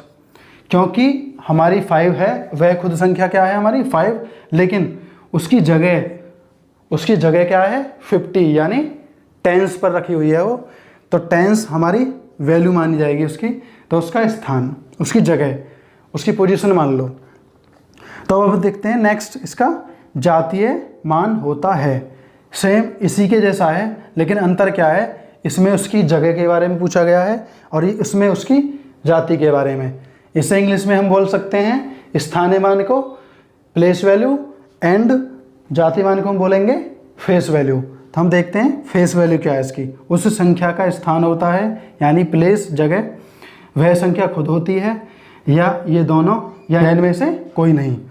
तो हम देखते हैं जातीय मान हम कैसे निकालेंगे। तो हम यहीं एग्जाम्पल ले लेते हैं जातीय मान का।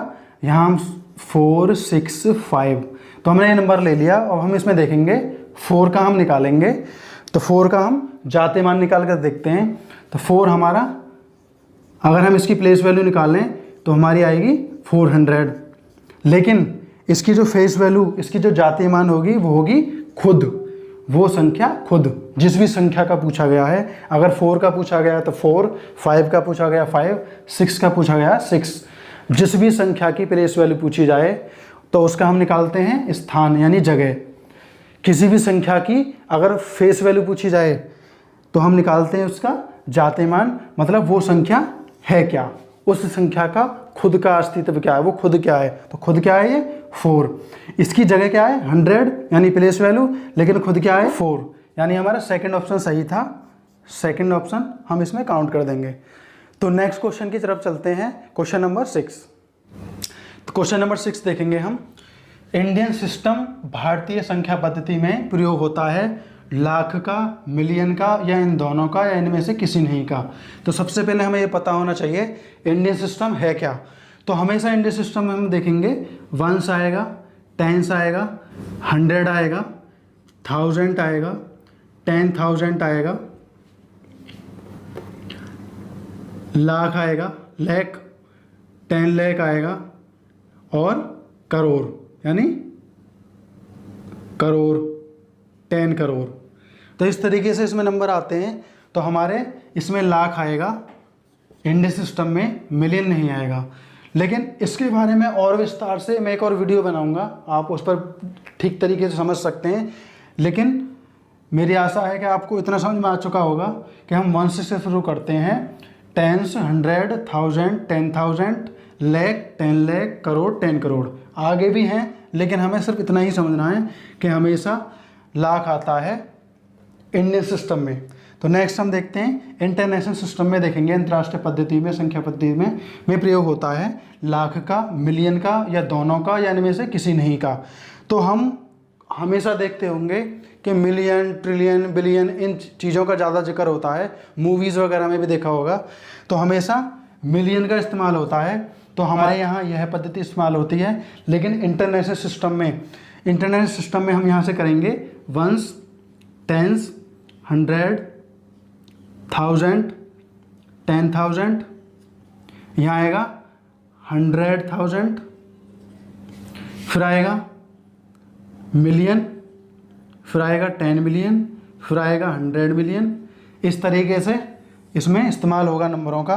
तो हमारा मिलियन आएगा इसमें। तो ऑप्शन नंबर सेकंड इसमें सही है, और फर्स्ट वाले में सही था हमारा ऑप्शन नंबर फर्स्ट। तो इस तरीके से सारे क्वेश्चन होंगे। तो हम सेकंड एपिसोड में और आगे के पार्टों की बात करेंगे। तो फ्रेंड्स, एपिसोड फर्स्ट यहीं पर समाप्त होता है। और अगर आपको वीडियो अच्छी लगी है तो लाइक करें, चैनल को सब्सक्राइब करें, बेल आइकन को दबाना बिल्कुल ना भूलें, ताकि आपके पास में नई अपडेट पहुंचती रहे और उन सभी लोगों तक इस वीडियो को पहुंचाओ जो लोग इसके हकदार हैं, जिन्हें ज़रूरत है। और एग्ज़ाम में या किसी भी कंपटीशन में ये जानकारियाँ आती हैं काम में, तो उन्हें ज़रूर भेजें। और मिलते हैं नेक्स्ट एपिसोड में। Thank you very much. Part 1 आपने देखा, मुझे बहुत खुशी हुई, आप सबने बड़े ध्यान से उसे देखा, ठीक तरीके से समझा, और उसी का सेकंड पार्ट है। और मैं पॉइंट टू पॉइंट बात करूंगा, ज़्यादा लंबा नहीं खींचूंगा, तो इसलिए बड़े ध्यान से आप लोगों को देखना है। क्वेश्चन नंबर 8 देखेंगे, क्योंकि 7 तक हम कर चुके हैं फर्स्ट वाली वीडियो में। और डिस्क्रिप्शन में आप लिंक देख रहे होंगे, और 3 डॉट क्लिक करके भी आप उस वीडियो को देख सकते हैं। तो देखते हैं हम क्वेश्चन नंबर 8, अवरोही क्रम कहते हैं। तो अवरोही क्रम के बारे में मैं आपको एक मेन पॉइंट बता देता हूँ। अवरोही का मतलब, जैसे हमने एक वर्ड सुना होगा अवरोध, अवरोध यानी रुकावट पैदा करना। मतलब क्या हुआ इसका, घटते क्रम में किसी भी चीज़ में अवरोध उत्पन्न हो रहा है, तो मतलब वो चीज़ घट रही है या रुकी हुई है। तो इसका क्या मतलब हो गया, घटते क्रम में। तो ये मैंने इसकी पहचान बताई है। घटते हुए क्रम में जो लिखे जाते हैं नंबर, वो हमारे अवरोही क्रम कहलाते हैं। तो हमारा ऑप्शन नंबर सेकंड इसमें सही होगा। तो ये बहुत सटीक पॉइंट है, इस तरीके से याद कर सकते हैं। अब हम देखते हैं नेक्स्ट क्वेश्चन नंबर 9, आरोही क्रम कहते हैं, जस्ट उसका उल्टा। जैसे कि अवरोही क्रम हमने देखा था, उसी तरीके से आरोही क्रम का मतलब हुआ आगे बढ़ना। जैसे कि पर्वत आरोही, पर्वत पर चढ़ रहे हैं, मतलब आगे बढ़ रहे हैं, तो वो हो गया बढ़ते हुए क्रम में। तो बढ़ते हुए क्रम में मतलब आगे बढ़ना, ये हो गया असेंडिंग ऑर्डर, और ये हो गया डिसेंडिंग ऑर्डर। अगर हम इंग्लिश में पढ़ें तो डिसेंडिंग ऑर्डर। तो इसका फर्स्ट वाला ऑप्शन सही है। इस तरीके से नेक्स्ट वाला क्वेश्चन देखते हैं, क्वेश्चन नंबर 10, 4, 2, 3 को शब्दों में लिखते हैं। शब्दों में लिखना हमें डिटेल में सीखना पड़ेगा, वो अगले किसी वीडियो में हम पढ़ लेंगे। लेकिन इसमें फ़िलहाल देखते हैं 4, 2, 3 को हम शब्दों में किस तरीके से लिखेंगे। तो सबसे पहले हम वंस टेंस इसे करके देखेंगे। वंस टेंस 100, इकाई, दहाई, सैकड़ा। मतलब इस सैकड़ा के स्थान पर है, तो यानी 400 हो गया, और ये दहाई पर है, और ये इकाई पर, यानी 23। तो पहला वाला ऑप्शन इसका सही है, बाकी सब गलत हैं। तो नेक्स्ट ऑप्शन हम देखते हैं 11, क्वेश्चन नंबर 11, 45 का दहाई अंक मतलब सन्निकटित, मतलब नियरेस्ट 10। तो हिंदी में ज़्यादा थोड़ा टफ सा लगेगा, इसलिए इंग्लिश में भी मैंने लिख दिया नियरेस्ट 10 में हमें करना है। ये मैंने एग्जांपल दिया है, नियरेस्ट 100, नियरेस्ट 1000, इसी को देखकर हम सीख सकते हैं। तो हम देखते हैं 45 का दहाई अंक क्या होगा। मतलब हम इसे अगर हम शुद्ध लैंग्वेज में अगर हम नॉर्मली अगर हम समझें, तो अप्रॉक्स जैसे हम राउंड फिगर में कोई चीज़ लगा लेते हैं, जैसे मान लो हम पे 99 रुपीज़ हैं तो हम 100 बोल सकते हैं उन्हें कि जैसे हम पे 100 रुपीज़ हैं। जैसे हम कभी भी टाइम देखते हैं, मान लो हमारे 12 बजने में 5 मिनट रह गए हैं, तो हम कोई भी टाइम हमसे पूछता है तो हम सीधे सीधे उसे ये बताते हैं 12 बज गए, मतलब 5-1 मिनट ऊपर नीचे हो जाती हैं राउंड ऑफ में। तो हमारा ये क्या है 45। अगर हमारा ये पूछा गया है नियरेस्ट 10 तो हम देखेंगे वंस और टेंस। तो जो नंबर पूछा गया है यानी टेंस पूछा गया नियरेस्ट, उसके पहले वाला नंबर देखना है। अगर 100 वाला पूछा गया होता तो उससे पहले वाला नंबर देखते। तो पहला वाला नंबर हमारा देखना है कि वो 4 से ज़्यादा होना चाहिए, या तो वो 5 हो या उससे ज़्यादा हो, कम नहीं हो। अगर 4 होगा या 4 से कम होगा तब तो हम इस नंबर में कोई भी परिवर्तन नहीं करेंगे, 4 0 इसका आंसर आ जाएगा। लेकिन अगर हमारा 4 5 है तो हम इसे नियरेस्ट 50 के नियरेस्ट मानेंगे, क्योंकि इस वाले नंबर का 1 इसमें ऐड हो जाएगा, ये हो जाएगा 50 यानी 50। और नेक्स्ट वाला ये वाला नंबर हमारा हमेशा 0 हो जाता है। अगर ये 5 से कम होता तो हमारा 40 हो जाता। अगर ये 5 है या 5 से ज़्यादा है तो इसलिए 1 मानकर हम इसमें ऐड करेंगे, ये हमारा 50 हो जाएगा। तो हमारा ऑप्शन नंबर 1 इसका सही है। तो इसी तरीके से ये सारे क्वेश्चन होंगे। तो हम नेक्स्ट क्वेश्चन पर चलते हैं। तो फ्रेंड्स, नेक्स्ट क्वेश्चन पर चलने से पहले मैं आपको एक बार फिर बता दूं कि इंट्रोडक्शन कर रहे थे हम नोइंग अवर नंबर्स, अपने नंबर्स के बारे में जानकारी, अपनी संख्याओं के बारे में जानकारी। तो अब हम नेक्स्ट क्वेश्चन पर चलते हैं। क्वेश्चन नंबर 12, 1000 को हम रोमन संख्या में लिखते हैं, C लिखेंगे या D लिखेंगे या M लिखेंगे या L लिखेंगे। तो हम इसमें 1000 को M लिखेंगे, इसका है 3rd। और रोमन नंबर को सीखने के लिए 1 से लेकर 10 लाख तक के रोमन नंबर को मैंने बड़े आराम से सिखाया है, बड़े तरीके से। तो वो वीडियो भी आप ऊपर ये जो 3 डॉट आपको दिख रहे हैं इस पर क्लिक करके देख सकते हैं। बहुत बेहतरीन वीडियो मैंने बनाई है आप सभी लोगों के लिए, तो आप रोमन नंबर को बेहतरीन तरीके से सीख सकते हैं। तो नेक्स्ट क्वेश्चन पर हम चलते हैं। क्वेश्चन नंबर 13, बॉड मास। बॉड मास के बारे में आपने सुना होगा, उसके बारे में हम छोटी छोटी बातें जान लेते हैं। B का मतलब होता है ब्रैकेट, O का मतलब होता है ऑफ मतलब का, D का मतलब होता है डिवाइड यानी भाग, M का मतलब होता है मल्टीप्लाई यानी गुणा, A का मतलब होता है एडिशन यानी जोड़, S का मतलब होता है सब्ट्रैक्शन यानी घटाव। तो इस तरीके से बॉड मास की फुल फॉर्म हो जाती है। तो हम नेक्स्ट क्वेश्चन देखते हैं 14, जो कि बॉड मास से ही रिलेशन में रखता है। इसी से हम इसे सॉल्व कैसे करेंगे, इसलिए मैंने एक क्वेश्चन दिया है तो हम इसे सॉल्व करते हैं। तो हमने यहाँ शुरू किया 8 मल्टीप्लाई, ये बड़ा ब्रैकेट है लेकिन हमें सबसे पहले छोटा वाला ब्रैकेट खोलना है जो हमारा ये वाला ब्रैकेट है। तो हम इसे सबसे पहले ऐसे ही खोलेंगे। तो यहाँ हो जाएगा हमारा 2 में से 1 माइनस करेंगे तो 1 बचेगा ब्रैकेट के बाहर। ब्रैकेट के बाहर माइनस है इसीलिए ये हमारा माइनस में ही आएगा। अब हम नेक्स्ट स्टेप पर चलते हैं। 8 मल्टीप्लाई ब्रैकेट में 3 माइनस, अब हमने वो छोटा वाला खोला था, अब हम खोलेंगे मझला ब्रैकेट जो हमारा मीडियम ब्रैकेट है। तो हम इसे खोलेंगे माइनस। सबसे पहले हम इसे सॉल्व कर लेते हैं। तो इसमें ये दोनों माइनस माइनस के नंबर हैं हमारे और ये सिर्फ एक प्लस का है। तो ये दोनों एक जैसे साइन के हैं इसलिए इन दोनों को एक जगह रखेंगे हम। तो पहले हम स्टेप में कर लेते हैं 5 माइनस 28, क्योंकि दोनों प्लस हो गए लेकिन साइन माइनस का ही आएगा। अब नेक्स्ट स्टेप में ये खुल जाएगा। मैं थोड़ा ओपन में इसलिए कर रहा हूँ ताकि समझ में आ सके। 3 के बाद में हम इसे सॉल्व कर देंगे सीधा सीधा। माइनस हो जाएगा 5 इसमें से, क्योंकि माइनस का बड़ा है इसलिए आंसर माइनस में आएगा। माइनस का 23 हमारा बचेगा, बाहर हमारा माइनस है इसलिए माइनस का हो जाएगा प्लस। तो 23 हमारा प्लस में आ जाएगा। तो अब हमारा बड़ा ब्रैकेट बचता है, लास्ट में हम इसे सॉल्व करेंगे 23 एंड 3, तो ये हो जाएगा हमारा 26। तो नेक्स्ट लास्ट ऑप्शन हमारा बचता है 8 6 48, 8 2 16 और 4 20। तो 208 इसका हमारा आंसर बचता है। तो ये हमारा क्वेश्चन क्लियर। तो हम नेक्स्ट क्वेश्चन देखते हैं।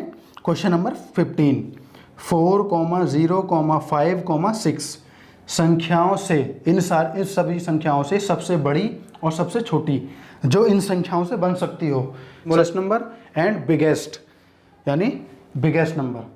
तो अब हम इसे देखते हैं। सबसे बड़ी संख्या बनाते हैं सबसे पहले। तो सबसे पहले हम इसमें देखेंगे सबसे बड़ा नंबर कौन सा है, 6। तो हम सबसे पहले 6 लिख देंगे। उसके बाद में 5, फिर 5 लिखेंगे, फिर 4 लिखेंगे, फिर 0। तो ये हमारा नंबर बन जाता है सबसे बड़ा नंबर।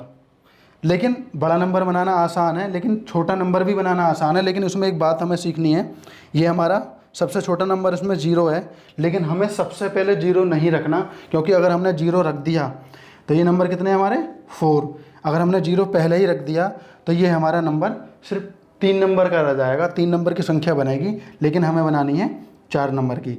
इसलिए हमें सबसे पहले 0 के अलावा जो छोटा नंबर है वो रखना है। 0 के अलावा हमारा जो छोटा नंबर है वो है 4।